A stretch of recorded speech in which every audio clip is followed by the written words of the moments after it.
नमस्कार दोस्तों, मैं Dharmendra Verma online study with DK में आपका बहुत बहुत स्वागत करता हूं। आज हम बात करने वाले हैं बुद्धि से संबंधित टॉप 50 अति महत्वपूर्ण प्रश्नों के बारे में। बड़ा टॉपिक है। यहाँ पर देखिए टॉपिक वाइज, जैसा कि आपको सभी को पता है कि टॉपिक वाइज यहाँ पर आपको हम प्रश्न दे रहे हैं। तो 3 टॉपिक हम हल कर चुके हैं। यदि आपने उनको नहीं देखा है तो देख लीजिएगा, लिंक डिस्क्रिप्शन में आपको मिल जाएगी, या फिर हमारे चैनल पर जाकर आप देख लीजिएगा। बाल विकास एवं शिक्षा शास्त्र के आपको टॉपिक वाइज प्रश्न यहाँ पर दिए जा रहे हैं। तो आज बुद्धि के आपको यहाँ पर 50 प्रश्न मिलने वाले हैं। काफ़ी इंपॉर्टेंट है। पार्ट 1 इसलिए लिखा है, काफ़ी बड़ा टॉपिक है। तो यहाँ पर लगभग मैं आपको 100 से 200 प्रश्न यहाँ पर आपको बुद्धि से संबंधित दूंगा।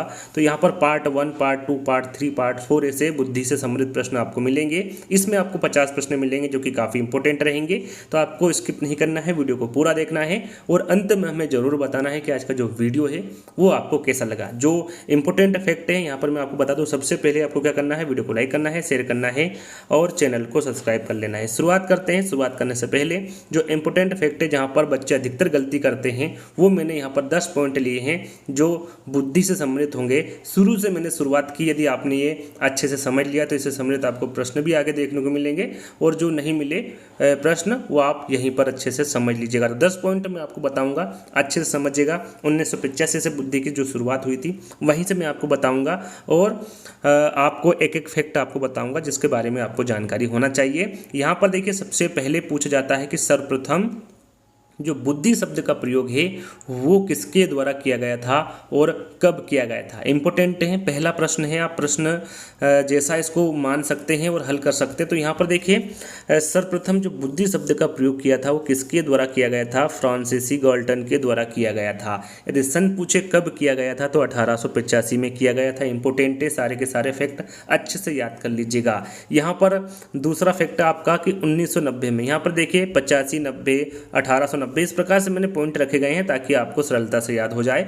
तो 1890 में केटल ने पेंसिल्वेनिया विश्वविद्यालय में मेंटल टेस्ट एंड मैनेजमेंट, मानसिक परीक्षण एवं मापन नामक पुस्तक का प्रकाशन किया। यहाँ पर देखिए 2 तरह के प्रश्न पूछे जाते हैं कि मानसिक परीक्षण एवं मापन जो पुस्तक है वो किसके द्वारा लिखी गई है। तो याद रखिएगा वो केटल के द्वारा लिखी गई है। कब लिखी गई है? 1890 में लिखी गई। कब लिखी गई है? 1890 में। कहाँ पर लिखी गई है? तो पेंसिल्वेनिया विश्वविद्यालय में लिखी गई है। कौन सी? यदि इंग्लिश में वहाँ पर आ जाए तो आपको याद रखना है mental test and management. Hindi में से कहेंगे मानसिक परीक्षण एवं मापन। इंपॉर्टेंट है, ध्यान दीजिएगा। और इसी पुस्तक में इन्होंने जो यहाँ पर देख सकते हैं कि 1890 में केटल ने मानसिक परीक्षण शब्द का प्रयोग किया था। प्रश्न में पूछा जाता है कि मानसिक परीक्षण शब्द का प्रयोग किसके द्वारा किया गया है। तो यह केटल के द्वारा किया गया है। कौन सी बुक्स में इन्होंने जिक्र किया है मानसिक परीक्षण का? तो वो पुस्तक यही है, बुक यही है, मेंटल टेस्ट एंड मैनेजमेंट या फिर मानसिक परीक्षण एवं मापन। किसके द्वारा किया गया है? तो केटल के द्वारा किया गया है। कब किया गया है? 1890 में किया गया है। आगे बात करते हैं। यहाँ पर देखिए बहुत सारे बच्चे कंफ्यूज हो जाते हैं। यहाँ पर सबसे पहला बुद्धि परीक्षण पूछा जाता है कि सबसे पहला बुद्धि परीक्षण कौन सा है। तो वो है बीने साइमन बुद्धि परीक्षण। कौन सा है? बीने साइमन बुद्धि परीक्षण। कब हुआ था? 1905 में। सन आपको याद रखना है, सन भी पूछा जाता है, 1905 में। यहाँ पर देखिए मानसिक आयु दी हुई है कि सबसे पहले मानसिक आयु शब्द का प्रयोग किसके द्वारा किया गया था। तो याद रखिएगा ये अल्फ्रेड बीने के द्वारा किया गया था। यहाँ पर आपको कंफ्यूज बिल्कुल भी नहीं होना है। यहाँ पर मानसिक परीक्षण पूछे तो आपका राइट आंसर क्या होगा? केटल होगा। और यहाँ पर देख लीजिए, दोनों एक साथ देख लीजिए। मानसिक परीक्षण पूछे तो राइट आंसर आपका केटल होगा, और मानसिक आयु पूछे तो आपका सही आंसर क्या होगा? अल्फ्रेड बीने होगा। यहाँ पर बिल्कुल भी आपको कंफ्यूज नहीं होना है। परीक्षण आए तो केटल होगा और आयु आए तो अल्फ्रेड बीने होगा। सन यहाँ पर 1890 होगा और यहाँ पर 1908 होगा। तो आपको इनको छोटी छोटी बातों का ध्यान रखना है। आगे बढ़ते हैं। ज़्यादातर बच्चे गलती यहाँ पर करते हैं कि जो सर्वप्रथम बुद्धि लब्धि का जो सूत्र दिया था, देखिए बुद्धि लब्धि का सूत्र सर्वप्रथम किसके द्वारा दिया गया था और उसको संशोधित किसके द्वारा किया गया था। ये 2 प्रश्न पूछे जाते हैं और दोनों में बच्चे अधिकतर गलती करते हैं। तो दोनों को मैं क्लियर कर दूंगा। सबसे पहले यदि सन पूछे तो आपका 1912 होगा। ये इंपॉर्टेंट है कि जो सर्वप्रथम बुद्धि लब्धि या फिर IQ जिसे कहते हैं, इसका जो सूत्र दिया था वो किसके द्वारा दिया था? स्टर्न और कुहलमान के द्वारा। ज़्यादातर जो विकल्प होता है उसमें स्टर्न दिया होता है। ज़्यादातर जो विकल्प होते हैं वो क्या दिया होता है? उसमें स्टर्न दिया होता है, साथ में कुहलमान बहुत कम दिया होता है। लेकिन आपको आपको दोनों नाम याद करना है। स्टर्न और कोहलमान के द्वारा बुद्धि लब्धि का जो सूत्र दिया गया था वो 1912 में दिया था। यहाँ पर देखिए कौन सा बुद्धि लब्धि का सूत्र दिया था वो भी आपको पता होना चाहिए, मानसिक आयु बटे वास्तविक आयु। यहाँ पर देखिए वर्तमान नहीं पूछा गया है, यदि वर्तमान में पूछेंगे तो आगे मैं बताऊंगा क्या होगा वर्तमान में। यहाँ पर सर्वप्रथम जो बुद्धि लब्धि का सूत्र दिया था वो कौन सा है, मानसिक आयु बटे वास्तविक आयु। बस इतना ही बुद्धि लब्धि का सूत्र है जो कि 1912 में सर्वप्रथम स्टर्न और कोहलमान के द्वारा दिया गया था। अब यहाँ पर देखिए, अब यहाँ पर एक बात आपको देखना है, सूत्र जो है बुद्धि लब्धि का वो संशोधित सूत्र है। ये किसके द्वारा दिया गया है, तो ये टर्मन के द्वारा दिया गया है, स्टर्न के द्वारा और कुलेमान के द्वारा ये सर्वप्रथम दिया गया था बुद्धि लब्धि का सूत्र। और यहाँ पर संशोधित सूत्र पूछे तो वो टर्मन के द्वारा दिया गया है। कब दिया है, 1916 में। कब दिया है, 1916 में। कौन सा सूत्र दिया है, यहाँ पर आप देख सकते हैं, मानसिक आयु बटे वास्तविक आयु इंटू 100। यहाँ पर इंटू 100 लगा दिया है तो यहाँ पर ये संशोधित सूत्र हो गया है। तो याद रखिएगा वर्तमान में पूछ जाए कि वर्तमान में बुद्धि लब्धि का सूत्र क्या होगा, तो मानसिक आयु बटे वास्तविक आयु इंटू 100 होगा। किसके द्वारा दिया गया यहाँ पर सूत्र, तो ये टर्मन के द्वारा दिया गया है। कब दिया गया है, 1916 में। तो ये आपको विशेष ध्यान रखना है, बच्चे ज़्यादातर गलती यहीं पर करते हैं, इसलिए मैंने ये पॉइंट रखे हैं ताकि आपको ये सबसे पहले अच्छे से याद हो जाए, उसके बाद हम आपको प्रश्न की ओर ले चलेंगे। तो यहाँ पर देखिए दो और आते हैं बुद्धि से संबंधित, बेसल वर्ष और टर्मिनल वर्ष। दोनों में बच्चे कन्फ्यूजन होते हैं कि बेसल वर्ष किसे कहते हैं, टर्मिनल वर्ष किसे कहते हैं। तो यहाँ पर आप देख सकते हैं कि जिस अधिकतम आयु स्तर के प्रश्नों को बालक हल कर देता है उसे क्या कहते हैं, बेसल वर्ष कहते हैं। याद रखिएगा, जिस अधिकतम आयु स्तर के प्रश्नों को बालक हल कर देता है उसे क्या कहेंगे, बेसल वर्ष कहेंगे।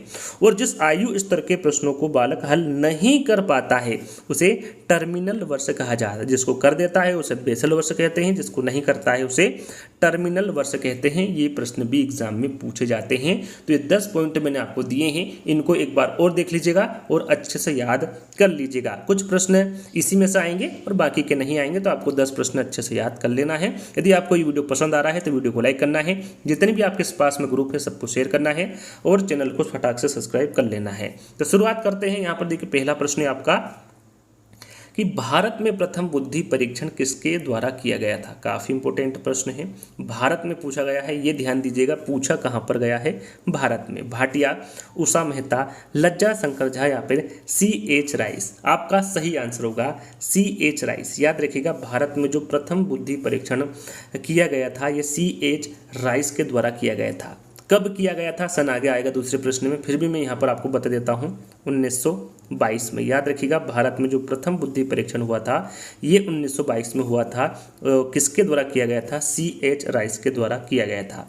अब बात करते हैं कि इसका नाम क्या था। नाम भी आपको याद रखना है, तो इसका नाम है हिंदुस्तानी बीने परफॉर्मेंस पॉइंट स्केल। हिंदुस्तानी बीने परफॉर्मेंस पॉइंट स्केल, ये भारत में प्रथम बुद्धि परीक्षण का नाम है। कब किया गया था, 1922 में, और C.H. राइस के द्वारा किया गया था। तो ये 3 जो मैंने पॉइंट आपको बताए हैं ये विशेष तौर पर आपको ध्यान में रखना है। जैसे कि यहाँ पर सन पूछा गया है और सन में आपको बता चुका हूँ कि भारत में प्रथम बुद्धि परीक्षण कब हुआ था, 22 में, 23 में, 24 में या फिर 25 में। तो कुछ समय पहले मैंने आपको बताया था कि भारत में जो प्रथम बुद्धि परीक्षण हुआ है ये 1922 में हुआ है। कब हुआ है, 1922 में। किसके द्वारा किया गया है, डॉक्टर C.H. राइस के द्वारा। इसका नाम क्या है इस परीक्षण का, हिंदुस्तानी बीने परफॉर्मेंस पॉइंट स्केल। बार बार मैं क्यों दोहरा रहा हूँ, ताकि आपको इस वीडियो में ही सारे पॉइंट, सारे प्रश्न, सारे उत्तर याद हो जाए। बुद्धि शब्द का प्रयोग सबसे पहले किसके द्वारा किया गया, थोड़ी देर पहले ही मैंने आपको बताया था। बुद्धि शब्द का प्रयोग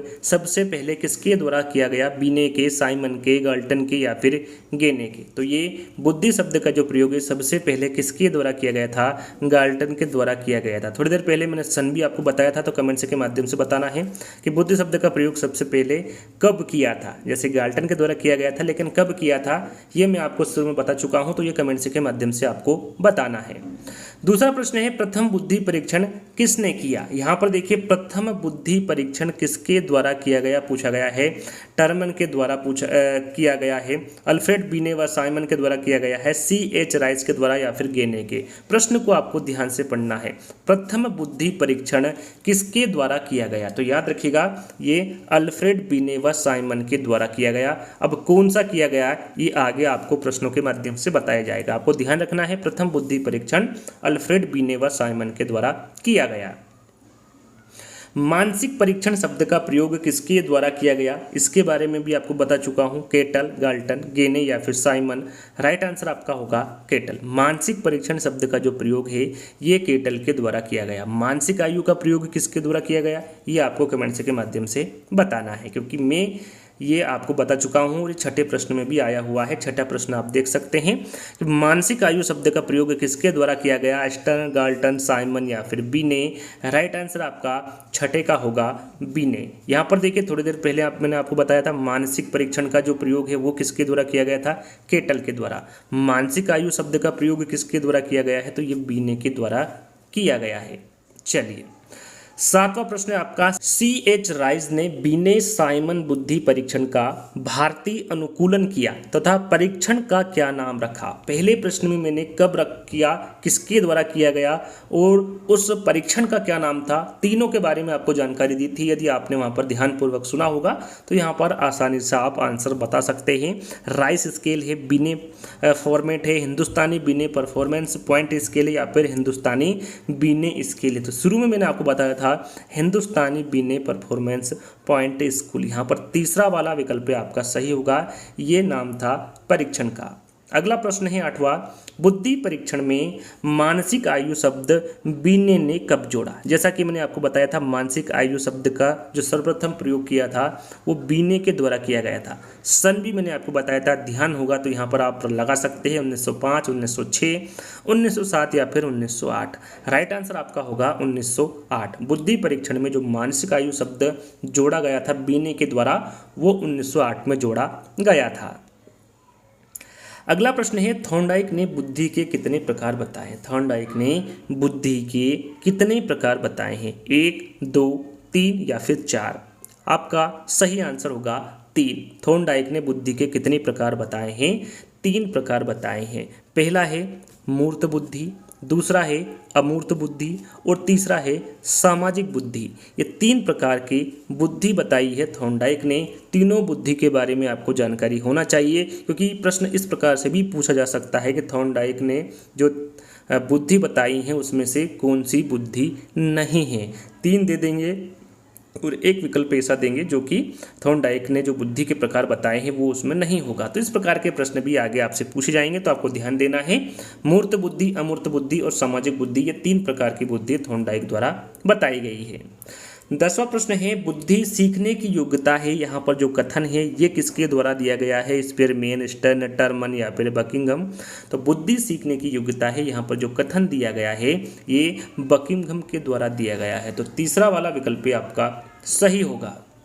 बुद्धि का एक कारक सिद्धांत किसने दिया। यहाँ पर देखिए जितने भी सिद्धांत हैं बुद्धि के, जैसे कि एक कारक सिद्धांत, द्विकारक सिद्धांत, त्रिकारक सिद्धांत, बहुकारक सिद्धांत, समूह कारक सिद्धांत, प्रतिदर्श सिद्धांत, पदानुक्रम सिद्धांत, त्रिआयाम सिद्धांत और भी जो सिद्धांत है, त्रितत्व, त्रिचापी सिद्धांत, संज्ञानात्मक विकास का सिद्धांत, तो ये सभी मैं आपको एक एक करके यानी कि 14-15 जो इंपॉर्टेंट सिद्धांत है एक एक करके मैं आपको बता दूंगा। यहाँ पर एक कारक सिद्धांत के बारे में पूछा गया है, ये किसके द्वारा दिया गया है, स्पीयरमैन, गाल्टन, साइमन, बीने, टर्मन और स्टर्न। तो यहाँ पर देखिए बुद्धि का जो एक कारक सिद्धांत है ये अल्फ्रेड बीने के द्वारा दिया गया है। यहाँ पर देखिए टर्मन और स्टर्न तो बहुत कम दिए जाते हैं विकल्प में, अल्फ्रेड बीने ज़्यादातर दिया जाता है विकल्प में। तो बीने आपको याद रख लेना है, अल्फ्रेड बीने के द्वारा बुद्धि का एक कारक सिद्धांत दिया गया है।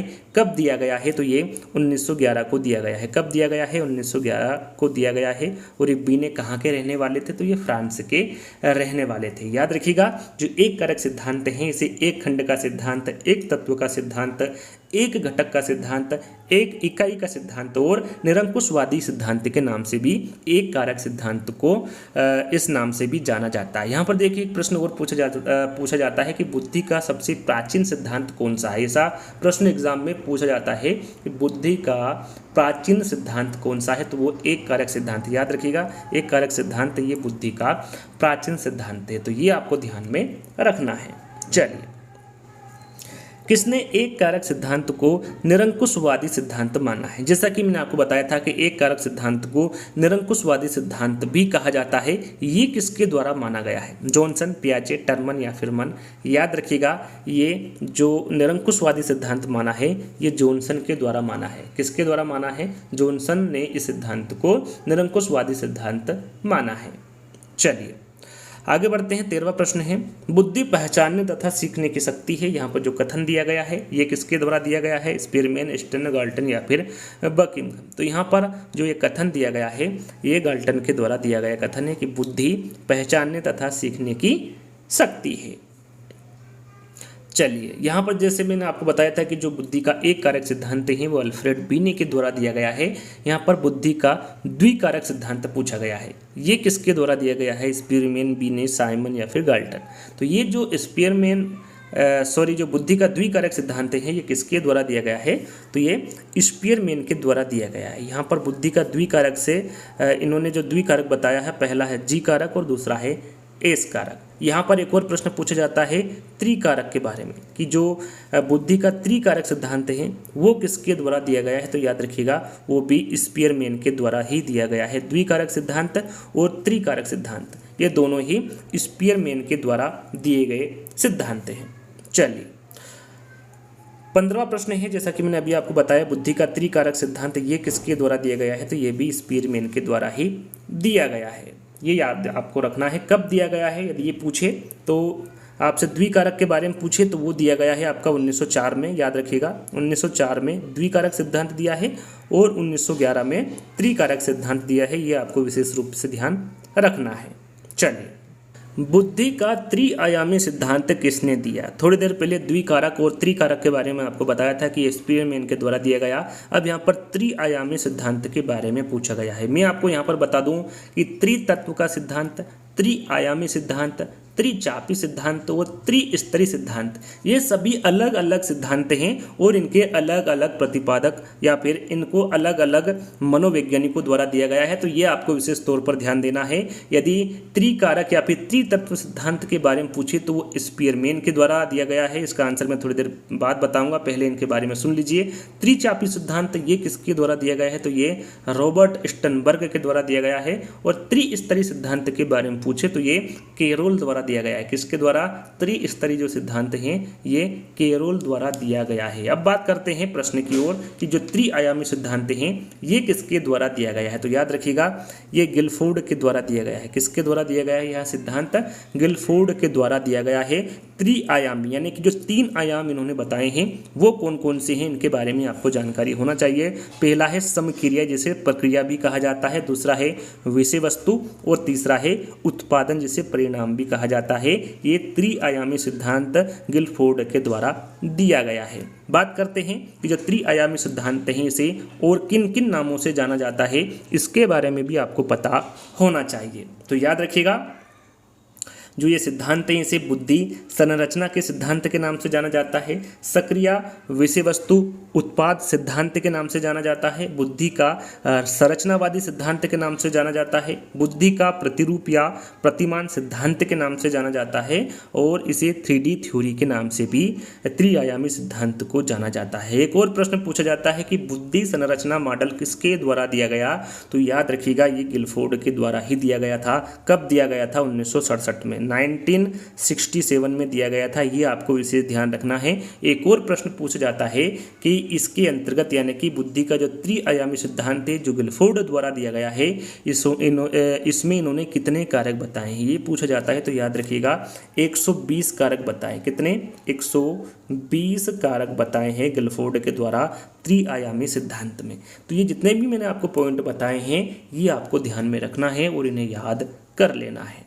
चलिए आगे बात करते हैं बुद्धि कार्य करने की एक विधि है, यहाँ कथन किसका है? स्पीयरमैन का है, स्टर्न का है, गाल्टन का है या फिर वुडवर्थ का है? यदि आपको वीडियो पसंद आ रहा है, इसी प्रकार से यदि आपको और आगे वीडियो चाहिए तो आप कमेंट से के माध्यम से बता सकते हैं। इस वीडियो को ज़्यादा से ज़्यादा शेयर कर सकते हैं। तो यहाँ पर पूछा गया है कि बुद्धि कार्य करने की एक विधि है, यहाँ पर जो कथन दिया गया है ये किसके द्वारा दिया गया है? तो ये वुडवर्थ के द्वारा दिया गया कथन है। अब आपको यहाँ पर बताना है कि बुद्धि का बहुकारक सिद्धांत ये किसके द्वारा दिया गया? गिलफोर्ड, थॉर्नडाइक, पियाजे या फिर थर्स्टन? तो बुद्धि का जो बहुकारक सिद्धांत है ये थॉर्नडाइक के द्वारा दिया गया। इंपोर्टेंट है, ये कहाँ के रहने वाले थे? तो ये अमेरिका के रहने वाले थे। तो याद रखिएगा, बहुकारक सिद्धांत थॉर्नडाइक के द्वारा दिया गया।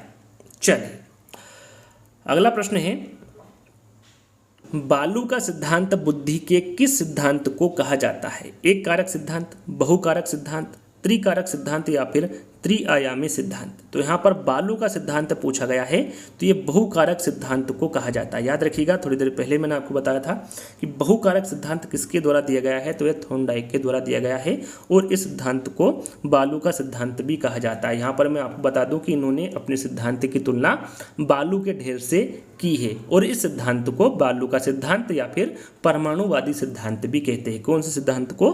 बहुकारक सिद्धांत को। किसके द्वारा दिया गया है? तो ये थॉर्नडाइक के द्वारा दिया गया सिद्धांत है। अगला प्रश्न है, सत्य या तथ्य के दृष्टिकोण से उत्तम प्रतिक्रियाओं की शक्ति ही बुद्धि है? यहाँ पर कथन दिया हुआ है, परिभाषा दी हुई है, किसके द्वारा दी गई है? थॉर्नडाइक, स्टर्न, रॉफेल या फिर मन? तो यहाँ पर आपका सही आंसर होगा थॉर्नडाइक। जो दी गई परिभाषा है ये थॉर्नडाइक के द्वारा दी गई परिभाषा है। गिलफोर्ड ने अपना जो प्रयोग है, प्रयोग में कितने आयाम बताएं? गिलफोर्ड ने अपने प्रयोग में कितने आयाम बताएं? 1, 2, 3 या फिर 4? तो यहाँ पर गिलफोर्ड ने कौन सा सिद्धांत दिया है? कितने आयाम बताए हैं? कौन कौन से आयाम बताए हैं? ये सारी चीज़ों का यानी कि सारी बातों का जिक्र मैं आपसे कर चुका हूँ। फिर से एक बार बता देता हूँ कि गिलफोर्ड ने जो अपने प्रयोग में आयाम बताए हैं वो कितने बताए हैं? 3 बताए हैं। कौन कौन से बताए हैं? कौन सा इन्होंने सिद्धांत दिया है? तो उन्होंने त्रिआयामी सिद्धांत दिया है जिसमें 3 आयाम बताए हैं। समक्रिया, जिसे प्रक्रिया भी कहते हैं, विषय वस्तु और उत्पादन या फिर परिणाम, ये 3 इन्होंने आयाम बताए हैं जिनके बारे में आपको जानकारी होना चाहिए।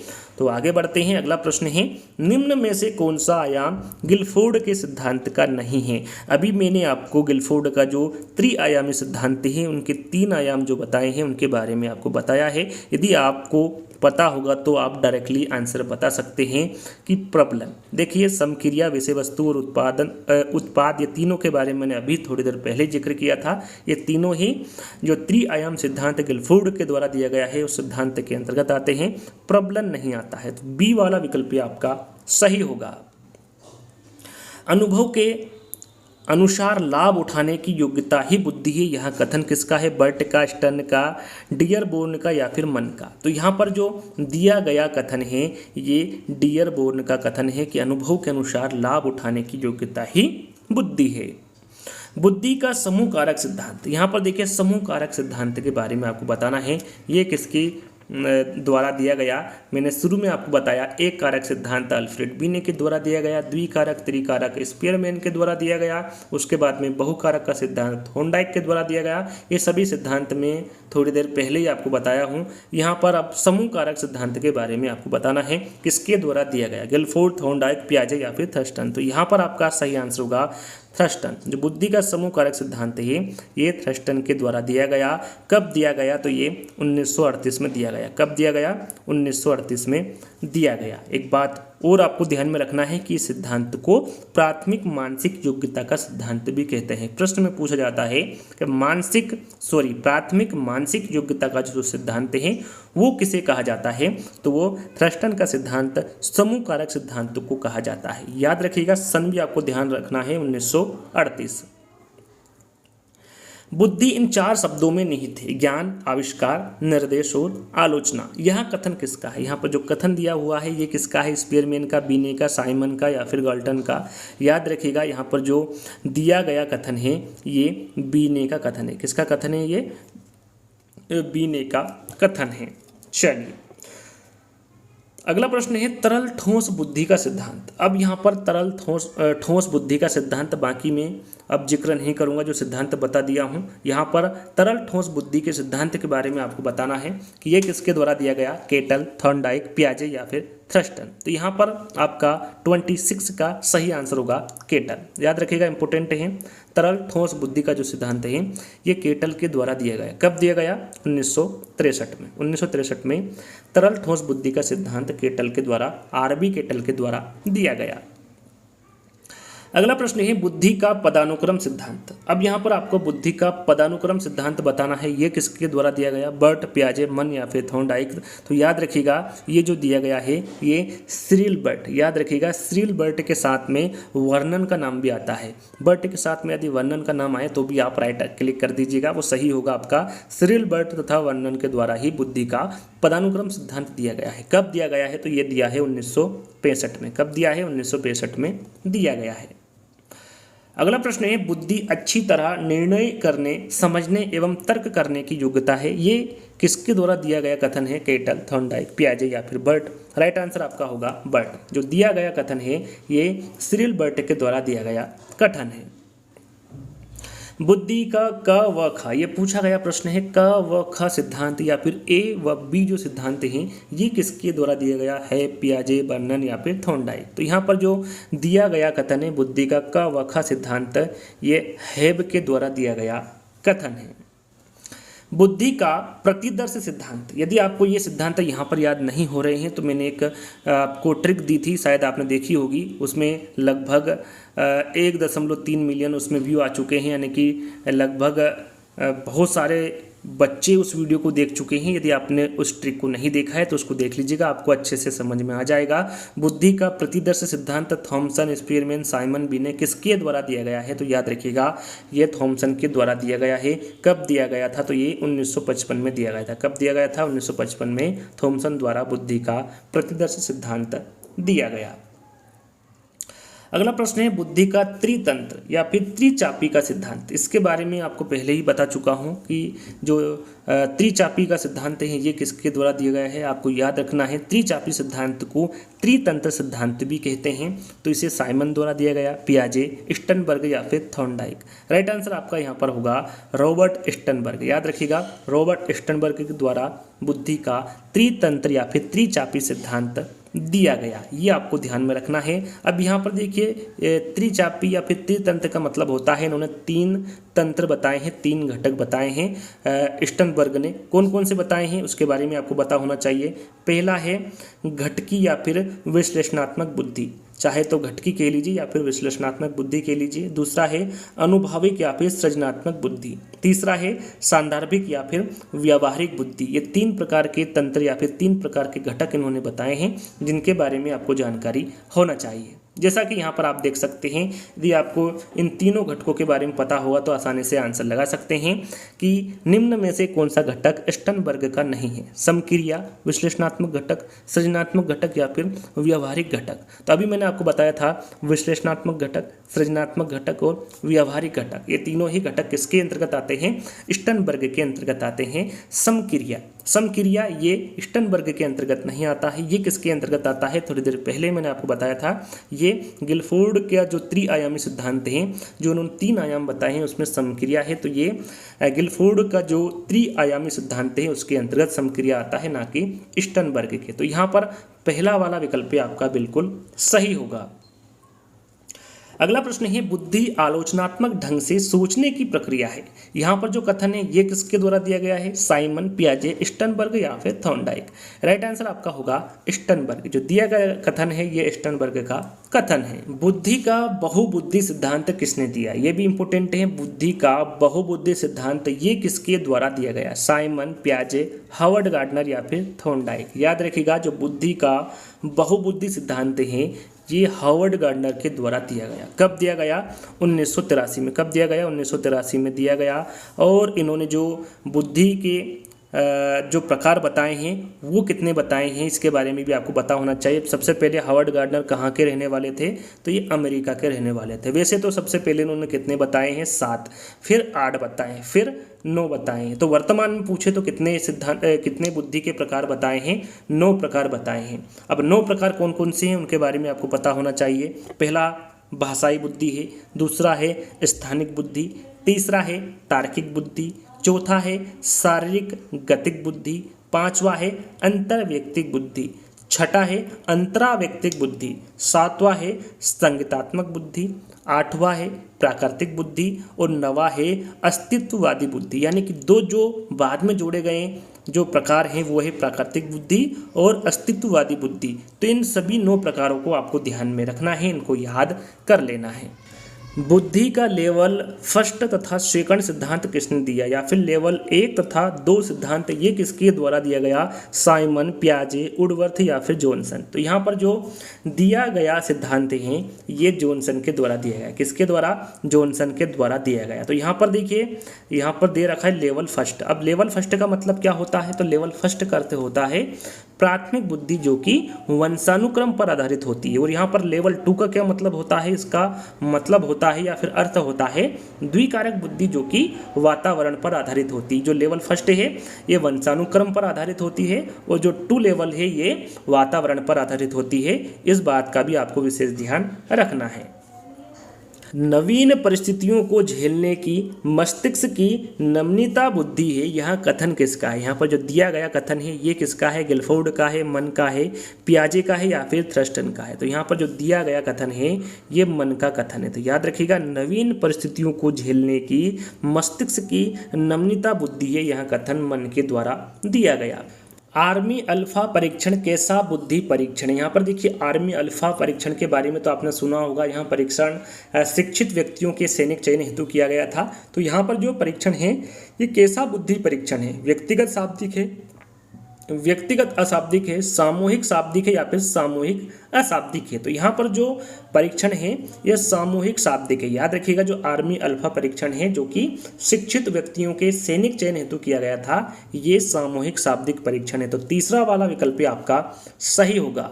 देखिए यहाँ पर आर्मी अल्फा और आर्मी बीटा जो परीक्षण है दोनों ही बुद्धि परीक्षण अलग अलग हैं। तो इस प्रकार से आपको अलग अलग याद रखना है कि आर्मी बीटा परीक्षण ये किस प्रकार का बुद्धि परीक्षण है, व्यक्तिगत शाब्दिक है, व्यक्तिगत अशाब्दिक है, सामूहिक शाब्दिक है या फिर सामूहिक अशाब्दिक है। तो यहाँ पर जो ये परीक्षण है ये इसका जो निर्माण हुआ था ये सन 1917 में हुआ था और ये अमेरिका में अशिक्षित व्यक्तियों के सैनिक चयन हेतु किया गया था। तो यहाँ पर आपको पता होना चाहिए कि जो आर्मी अल्फा परीक्षण है ये शिक्षित व्यक्तियों के सैनिक चयन हेतु किया गया था और जो आर्मी बीटा परीक्षण है ये जो परीक्षण है ये अशिक्षित व्यक्तियों के सैनिक चयन हेतु किया गया था।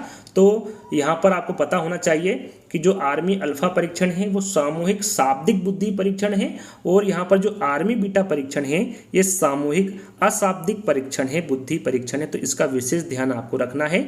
यहाँ पर डी वाला विकल्प आपका सही होगा। यहाँ पर मैंने कुछ IQ रखे गए हैं बालक के कि किस श्रेणी में होंगे। इस प्रकार से प्रश्न 3-4 आपको मिलेंगे जिसके बारे में आपको पता होना चाहिए। जैसे कि 140 से अधिक IQ वाला जो बालक है उसे आप किस श्रेणी में रखेंगे या फिर किस श्रेणी में होगा, प्रतिभाशाली बुद्धि, मूर्ख बुद्धि, सामान्य बुद्धि या फिर जड़ बुद्धि। तो यहाँ पर 140 से अधिक IQ वाला जो बालक होगा वो जो रहेगा वो प्रतिभाशाली बुद्धि वाला बालक रहेगा। यहाँ पर देखिए प्रतिशत भी पूछा जाता है, कितना प्रतिशत होगा, तो 2% होगा। कितना प्रतिशत, 2%। 140 से अधिक जो IQ वाले बालक होते हैं वो प्रतिभाशाली बुद्धि वाले बालक होते हैं।